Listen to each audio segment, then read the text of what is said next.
Last but not least, on the panel tonight is Mr. Michael Balboni, Deputy Secretary for Public Safety. Governor Eliot Spitzer appointed Michael Balboni as Deputy Secretary for Public Safety in January of 2007. Mr. Balboni is the administration's senior Homeland Security and law enforcement official. A sampling of the state agencies which report to him are the Office of Homeland Security, Division of State Police, Division of Military and Naval Affairs, Department of Correction Services, Division of Criminal Justice Services, and the State Emergency Management Office. Prior to accepting this appointment, Michael Balboni represented the 7th Senate District located in Nassau County since 1997. Previously, he served in the State Assembly for 8 years. In the Senate, he chaired the Committee on Veterans, Homeland Security, and Military Affairs, where he led the enactment of several new anti-terrorism laws in New York State that criminalize acts of biological and chemical terrorism, set up security requirements for all small airports, and established procedures for securing chemical plants against terrorist attacks. In March 2004, then Federal Homeland Security Secretary Tom Ridge appointed then Senator Balboni to a national task force that examined the flow of Homeland Security dollars from the federal government to local communities. In 2005, he was named a senior fellow of the Homeland Security Policy Institute at George Washington University and was appointed co-chairman of the Executive Task Force on Homeland Security of the National Conference of the State Legislators. In 2006, Senator Balboni was appointed to the State and Local Official Senior Advisory Committee of the United States Homeland Security Advisory Council. In that role, he helps to leverage the ingenuity and expertise of state, local, and tribal leaders to provide Federal Advisory Council members with the best possible advice on a range of Homeland Security issues. He was also appointed a member of the Board of Advisors of the Homeland Security Management Institute of the Long Island University. Mr. Balboni.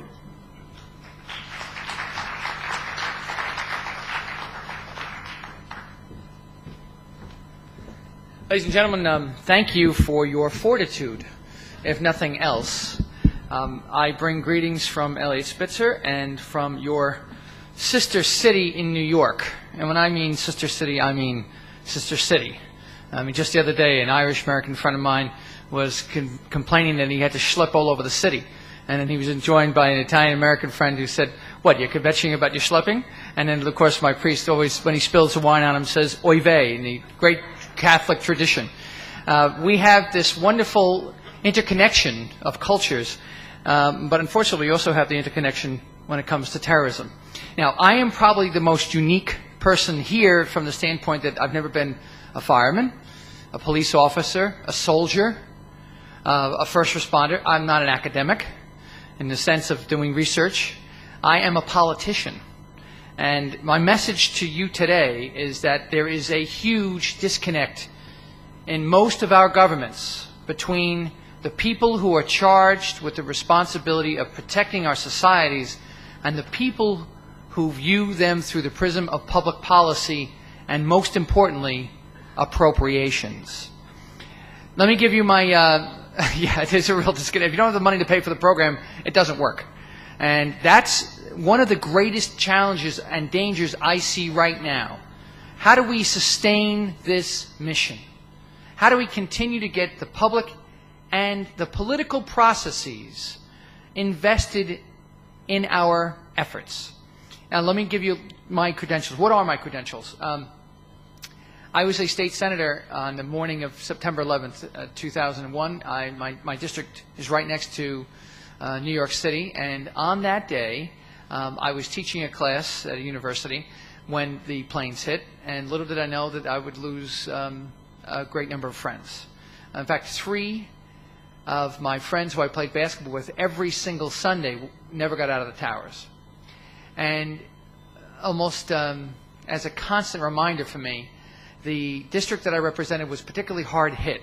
And the most enduring image that I wake up to every morning is that of the Manhasset train station, which sat with 20 cars for weeks and weeks and weeks because their owners just got up and went to work and never came back.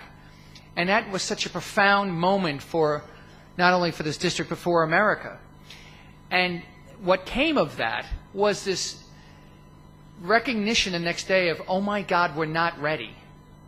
And we had to take national defense and make it hometown security, which means we had to take cops and firemen and EMTs, and we had to make them first preventers from first responders. So we went to firemen and we said, here's a rad pager. And they looked at us and said, what the hell is a rad pager, and why do I need this?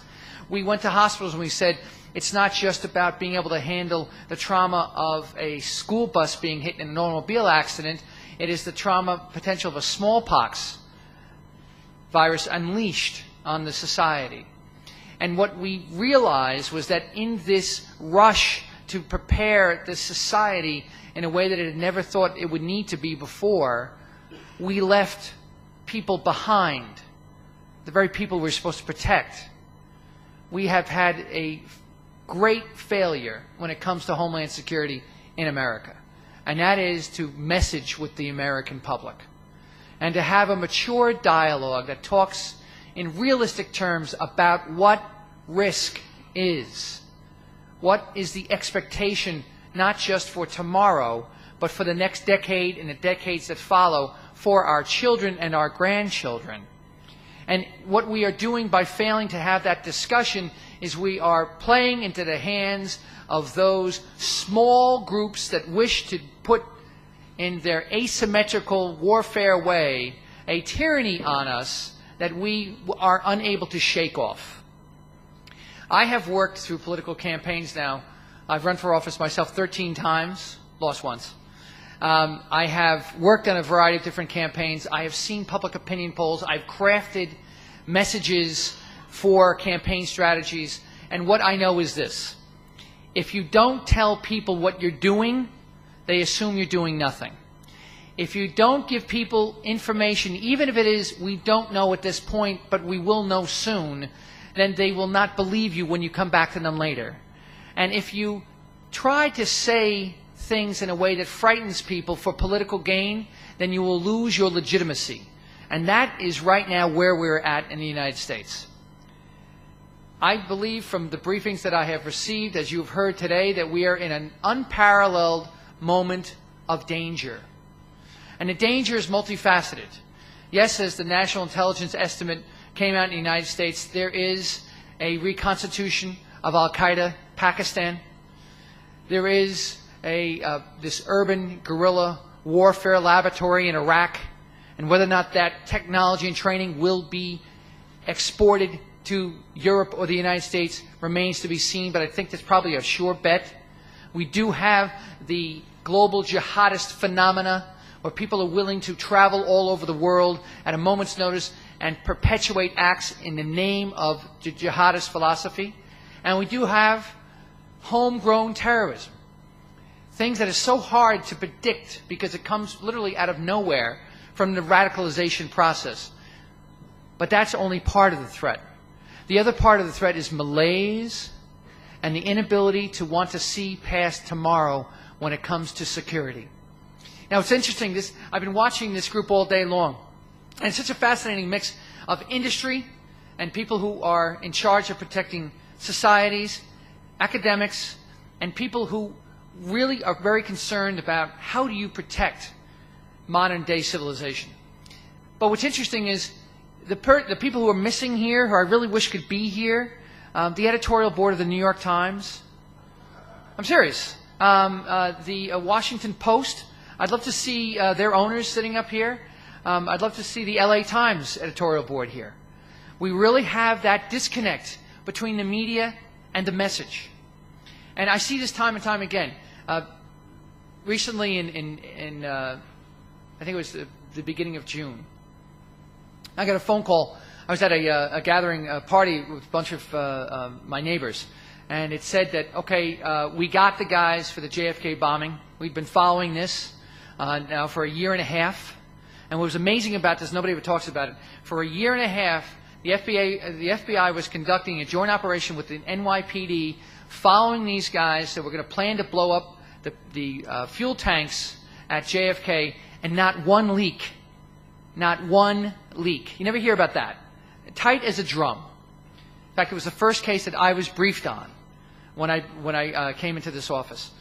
And so on a Saturday morning, we went in and we went to the FBI headquarters, and there were 22 2 TV cameras, an enormous media presence, zoomed out to the entire globe. And now, was this a plot that was going to happen the next day? No. Was this a plot that was going to become operational anytime soon? No.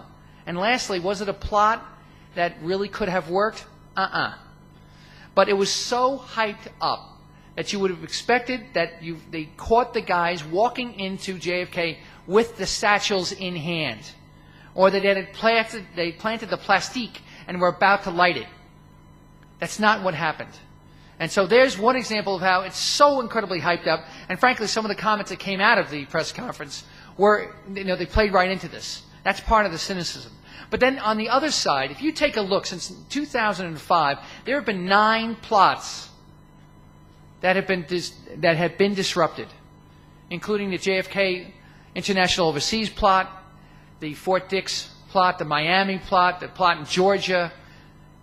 All these plots have been disrupted. What is the response of the media?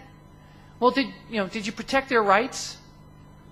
Did you take the time to make sure that they were really going to do this? Now, I'm a big U.S. constitutional fan. Okay, I believe in all of the protections. But hang on a second.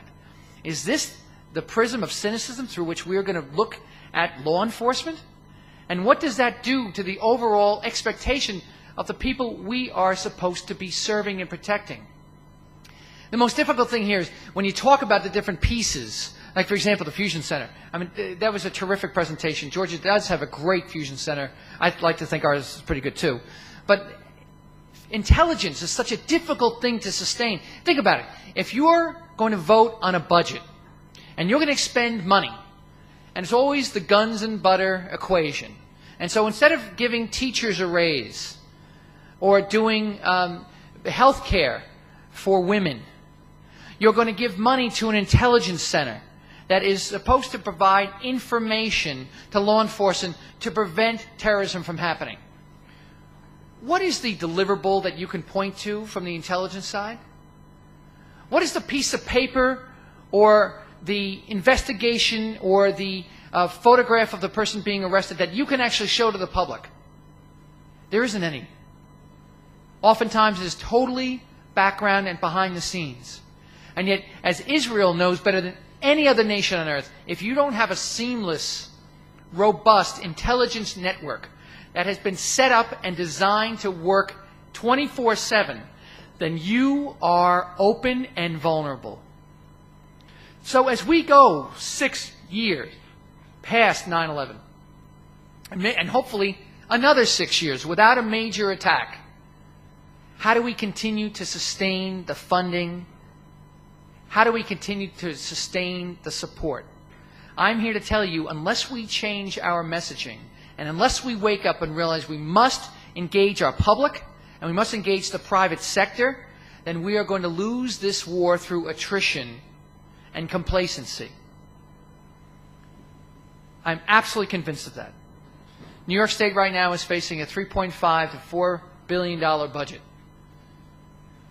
deficit. My budget is $5 billion. I've been told I should probably take a look at a couple of $100 million in cuts across a public safety spectrum. You want to know how hard that's going to be? Particularly in light of Germany. And, the thing about Germany that bothers me the most is that there was a specific timetable reference to 9/11. You hadn't seen that before.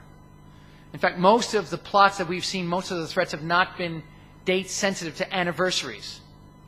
There is numerology involved, but wasn't date sensitive to anniversaries. So now it begins us thinking, well, has the timetable changed? Will they be coming back? And will it be coming back to New York? And this is the environment in which I'm supposed to cut this amount of money from my public safety? It's an enormous challenge. But then there is the other side to it. And that is that, when you think about it, what is the end state? We're all here to protect the people that we've been assigned to protect, but what is our end state? We know we can't truly make everybody safe. We know we can't end terrorism by defending it or trying to kill everybody. It's just not going to work. So what about the other messaging? Not just to the public, not just to the private sector, but what about to the adversaries? What have we done in terms of outreach? What are we doing in terms of trying to understand the motivations? And people say, what are you talking about? Why should we do that? Because we need to change the dialogue. Because otherwise, we will lose this equation. For them, small numbers, not a lot of money, big effect. For us, huge numbers, a lot of money, and always on defense. So what we ought to be doing is hitting back, not just militarily, but informationally. We should be targeting the folks who say that violence is an okay form to move forward their agenda. We should isolate them with ideas. We should go out there in the media and make sure that everybody understands that it was the Salafist view that came to power in the Taliban regime in Afghanistan. And explore that regime with people every day to remind them that this could be the reality if we let them win. Because otherwise it is just about fear, it is just about defense, and it's just about trying to get through to the next day. And that is absolutely no way to sustain the mission. Ladies and gentlemen, I have a very unique opportunity to work with some of the most professional and gifted people from all levels of government. And I will tell you this, the last piece of the message that's missing is how easy it is for legislators, politicians, and the media to simply take the professionals for granted. And what I found out is until you actually send an officer into a home where there's a weapon, until you actually deploy troops in harm's way, or until you actually try to design a system to prevent a catastrophe from happening, then you don't really know what the connection is. We need to change that. So the last messaging is the messaging to the folks in Congress, in the state legislatures, and in the local legislatures. Thank you very much, ladies and gentlemen. And the State Emergency Management Office. Prior to accepting this appointment, Michael Balboni represented the 7th Senate District, located in Nassau County since 1997. Previously, he served in the State Assembly for 8 years. In the Senate, he chaired the Committee on Veterans, Homeland Security, and Military Affairs, where he led the enactment of several new anti-terrorism laws in New York State that criminalize acts of biological and chemical terrorism, set up security requirements for all small airports, and established procedures for securing chemical plants against terrorist attacks. In March 2004, then Federal Homeland Security Secretary... Last but not least, on the panel tonight is Mr. Michael Balboni, Deputy Secretary for Public Safety. Governor Eliot Spitzer appointed Michael Balboni as Deputy Secretary for Public Safety in January of 2007. Mr. Balboni is the administration's senior Homeland Security and law enforcement official. A sampling of the state agencies which report to him are the Office of Homeland Security, Division of State Police, Division of Military and Naval Affairs, Department of Correction Services, Division of Criminal Justice Services, local and tribal leaders to provide Federal Advisory Council members with the best possible advice on a range of Homeland Security issues. He was also appointed a member of the Board of Advisors of the Homeland Security Management Institute of the Long Island University. Mr. Balboni.